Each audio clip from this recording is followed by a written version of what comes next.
Vous êtes sur France 24 et vous avez raison. Bienvenue dans votre journal de l'Afrique. À la une ce soir, la journée mondiale contre les mutilations génitales féminines. En ce 6 février, la communauté internationale se mobilise. Nous irons au Tchad, où cette pratique reste une réalité, mais des progrès sont officiellement reconnus. Et en ce jour d'ouverture des Jeux Olympiques d'hiver en Italie, nous nous posons la question de la place du continent africain qui participe depuis 1960, mais sans aucune médaille. Nous ferons le point avec Emily Boyle.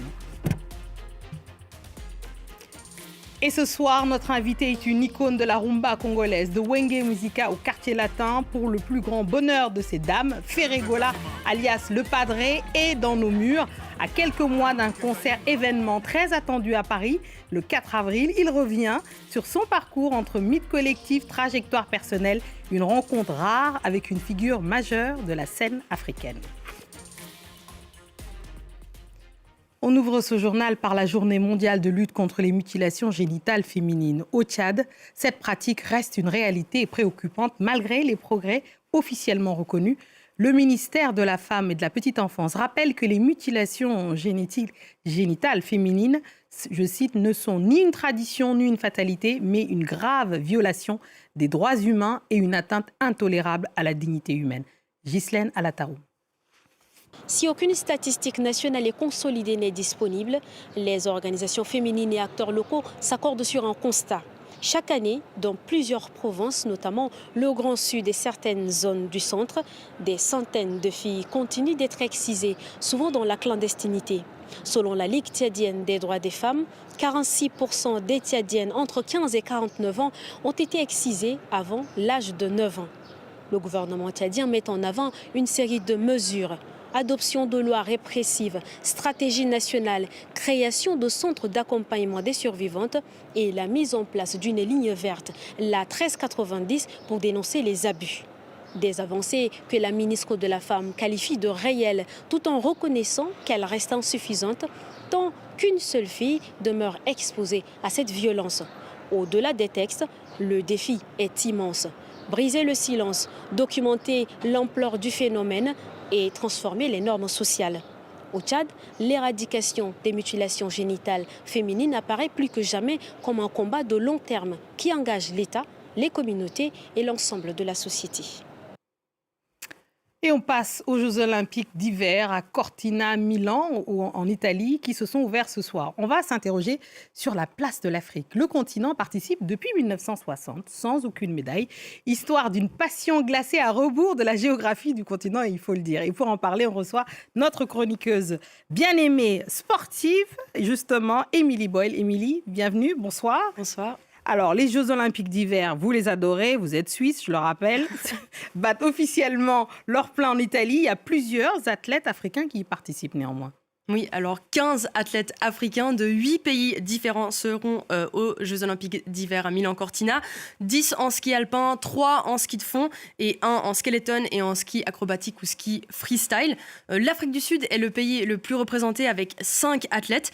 Et le Bénin et la Guinée-Bissau font leur début aux Jeux Olympiques d'hiver. C'est la première fois qu'ils seront aux JO d'hiver.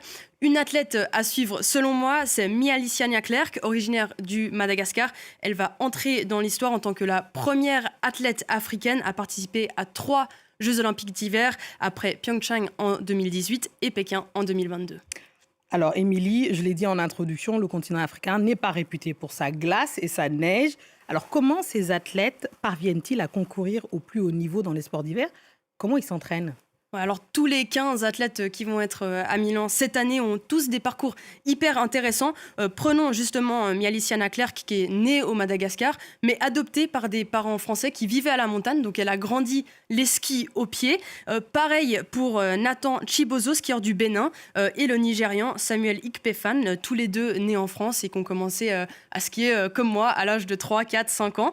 D'autres se sont lancés dans le sport relativement récemment. Si on prend par exemple le Sud-Africain Matt Smith, il a seulement commencé le ski de fond il y a 3 ans, quand il a déménagé en Norvège pour y lancer une entreprise de tech. Donc plein de profils très différents parmi Mais on ces est athlètes-là. d'accord qu'ils sont largement sous-représentés, les Oui. Africains. Oui, très, très sous-représentés. Et il reste un nombre d'obstacles pour tous ces athlètes africains. La première difficulté, évidemment, c'est l'accès, parce qu'ils doivent voyager des kilomètres et des kilomètres, changer de pays, parfois pour avoir accès à des infrastructures d'entraînement. Et l'autre gros problème, évidemment, c'est le financement. Les sports d'hiver restent souvent des sports de luxe. Un bobsleigh, par exemple, coûte 40 000 euros, par exemple. Et quelques jours à peine, la skieuse kenyane Sabrina Simader a dû se retirer en citant des problèmes budgétaires. Elle devait financer une partie de sa campagne au JO elle-même. Donc pour l'instant, les sports d'hiver ne sont pas la priorité en Afrique. Beaucoup de gouvernements préfèrent financer des sports un petit peu plus populaires comme le foot ou l'athlétisme, les JO d'été par exemple. Donc il reste un petit bout de chemin, mais qui sait, peut-être que cette année, on aura la première médaille africaine aux JO d'hiver, je l'espère en tout cas. Ah bah, j'espère, on sera là et on en parlera. Merci Émilie, les Jeux d'hiver, c'est extrêmement cher. C'est pour ça que j'ai jamais fait de ski de ma vie. Voilà, merci Émilie, merci beaucoup, merci d'être venue. Et alors, on passe à notre focus de ce vendredi soir, consacré à un monument vivant de la musique congolaise. Ferregola, c'est plus de 2 décennies de carrière, des débuts avec des groupes cultes qu'on connaît, Wenge Musica, Quartier Latin, à l'affirmation d'un style unique, fait de finesse vocale, de rumba romantique et de refrains populaires. Alors qu'il prépare son concert à l'Accor Arena à Paris, le 4 avril 2026, il nous accorde un entretien exceptionnel. On est ravis de vous recevoir. Merci Ferregola, le padré, le Jésus des nuances. Merci d'être là. Merci, merci. C'est un plaisir de vous avoir. Vous avez traversé 3 grandes époques musicales. Hein. On parlait de Wenge, Quartier Latin, puis votre carrière solo. Quel regard vous portez sur votre carrière musicale? Quand vous vous retournez, vous vous dites quoi? Est-ce que vous êtes content de ce que vous avez fait? Je suis un homme, je me suis battu, je suis content. Et malgré tout, il y a les hauts et les bas, mais je me suis battu jusqu'à aujourd'hui. Et il y a de cela déjà 20 ans de ma carrière.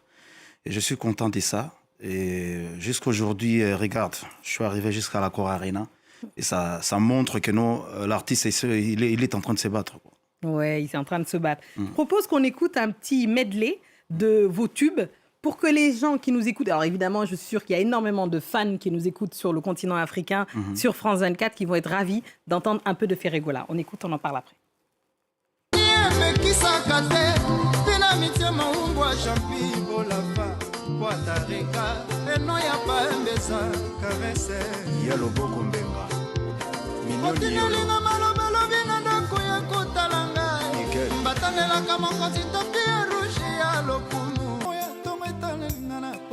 na miso bolingo elalisaki nga libanda nyonso mpo balobaki na ye mabe mingi nakombolanga naza innocent. Le padre frappe encore. moto eza na se love brile Redi Ilumbe Tsunami. silence de fou ezalaka tranchant nandimi sheri akata kofinga ngai nakozonga ta lokola mafinga bashofer. Le padré, on entend Ferregola sur France 24. On est ravis de vous recevoir. Parlons à présent du concert, 4 avril. Il y a eu une première annulation l'année dernière, je sais qui vous a fait vraiment mal. Là, pour vous, est-ce que vous direz que ce concert du 4 avril, c'est une revanche? Ouais, c'est une revanche pour moi parce que déjà, en parlant de ça, ça m'a vraiment mis mal à l'aise pour ça, surtout mes fans aussi. Et le 4 avril, la raison pour laquelle je suis passé, pour rassurer encore nos fans, que le 4 avril, ça va être les spectacles haut en couleur. Et on a plusieurs styles qu'on va faire. Et on va mélanger tout. Et je les invite de venir et acheter leurs billets. Parce qu'il y a peu de temps, les billets vont finir déjà. Et alors, il y aura quoi sur scène? Est-ce qu'il y aura des invités? Est-ce qu'on peut espérer voir... alors, je sais que dans la rumba il y aura congolaise... des invités, mais alors... je préfère pas le dire. Ah non, Ferré, vous n'allez pas dire. Padré, il faut dire. Il y aura des invités, oui. Mais le concert, c'est à Ferregola. Il y aura aussi des premières parties, il y aura aussi des invités. Mais pour les stratégies, on préfère les garder. Donc peut-être on va dire ça... avant les concerts, mais pour le moment, on fait les stratégies de garder nos invités et on garde d'abord. On va garder pour ménager le suspense, j'imagine. Alors, il y a une particularité, alors évidemment, tous les chanteurs congolais, on en a reçu ici, on a reçu Vera Son, on a reçu beaucoup sur le plateau, mais vous avez une particularité, je vais le dire aux spectateurs et aux spectatrices, c'est que vous savez parler aux femmes. Dans votre public, il y a énormément de fans de femmes qui adorent, alors moi je ne parle pas lingala. Vous m'avez dit qu'on chante que l'amour. Ah oui, alors est-ce que c'est vrai? La rumba, c'est basé à l'amour, mais on chante aussi quotidien parce qu'on donne aussi des conseils. Mais la rumba, c'est l'amour. Quand on chante l'amour, ben voilà, c'est pas pour les femmes, c'est pour les hommes aussi. Mais la majorité, c'est voilà, on chante tout. On chante quotidien, on chante aussi, on donne aussi conseils. Mais comment ça se fait que vous arrivez si bien à toucher le cœur des femmes? Dites-nous. Toi, tu as l'expérience, alors comment tu as su? Mais moi, je parle pas lingala. Depuis la décennie, et ça a été comme ça, depuis des générations à génération, c'était comme ça. Et nous, on est venus, et c'est comme ça. Voilà, on suit les pas. On suit les pas, en fait. C'est ça qui vous plaît en particulier. J'ai vu aussi que dans votre carrière, vous avez fait pas mal de collaborations avec, et vous avez chanté évidemment avec des grands chanteurs, on pense à Kofi, évidemment à Vera Son et tout ça. Je me demandais, est-ce que vous rêvez d'un duo que vous n'avez pas encore fait?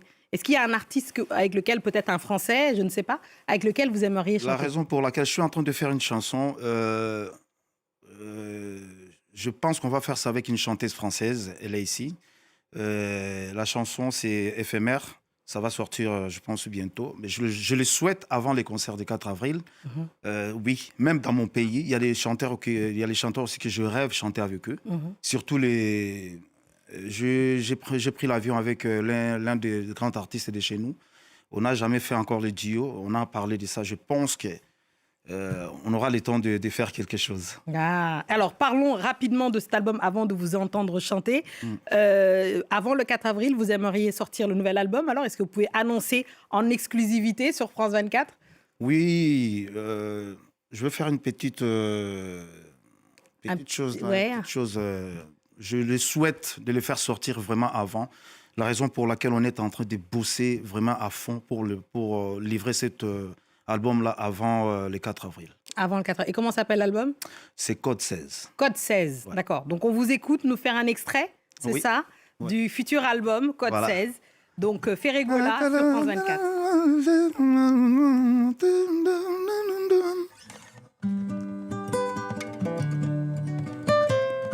ata motali mpo madefa danger conscience ezongaka nga na kata makolo natika banzela tu nakoncentre lova jili na nga nya kato na pense kone mone kontate nga na trouva deja moto ngamelingaka kolinga nakolinga lisusu nini joli kenda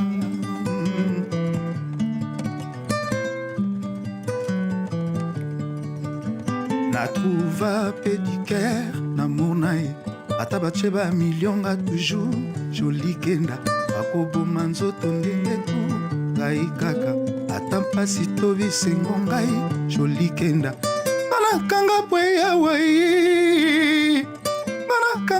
yawa ye joli kenda nakomekela muya sika banda naza na ye natrouva pédicaire namona ye ata batie bamilionga toujours joli kenda okoboma nzoto ndenge tu ngai kaka ata pasi to bisengo ngai joli kenda mon beau village connais-tu ma belle jolie qui sème les hérisson encadré dans le feuillage on dirait des d'oiseaux banakanga mpuya wai joli kenda nakomekela muya sika banda naza na ye.